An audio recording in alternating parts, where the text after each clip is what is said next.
राजकुमार ने ना जाने किस दुनिया की कल्पना कर ली थी।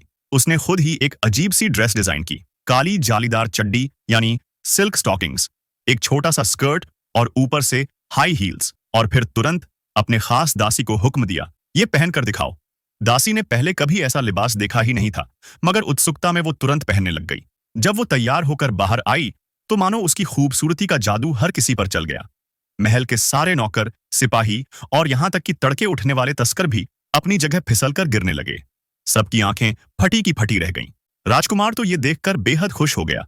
उसने तुरंत ऐलान कर दिया, ये तीनों चीजें पूरे देश में फैलाई जाएंगी। सुंदरता सबकी होनी चाहिए, सिर्फ महल की नहीं। सबने उसके फैसले का खुलकर समर्थन किया। राजकुमार अपने मिशन पर लग गया और पिता राजा से जा मिला।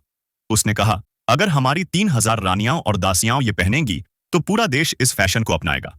राजा ने भी पहले सुनकर दिलचस्पी दिखाई, मगर जैसे ही असली कपड़े देखे उसके चेहरे का रंग बदल गया।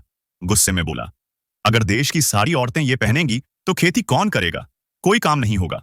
और गुस्से में उस दासी को मौत की सजा देने का हुक्म दे दिया। राजकुमार को भी 1 महीने के लिए नजरबंद कर दिया गया। लेकिन तभी शत्रु देश ने चुनौती दे डाली। हमारी तरफ से एक योद्धा आएगा, तुम्हारी तरफ से भी एक आए, दोनों की जान पर लड़ाई होगी। हारने वाला अपनी एक बस्ती हमें सौंप देगा। और उन्होंने भेजा गुओ जिए, वो हत्यारा जिसने अकेले हाथों से 3000 सैनिक मार डाले थे।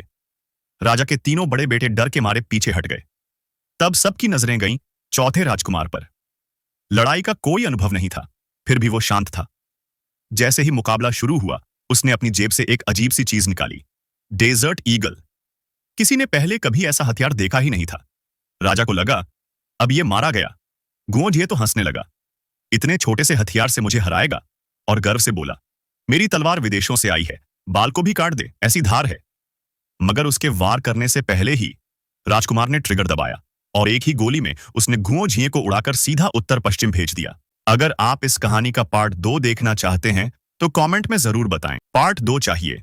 और हाँ, चैनल को सब्सक्राइब करना मत भूलना ताकि अगली बार भी ऐसा ही मजेदार किस्सा मिस ना हो।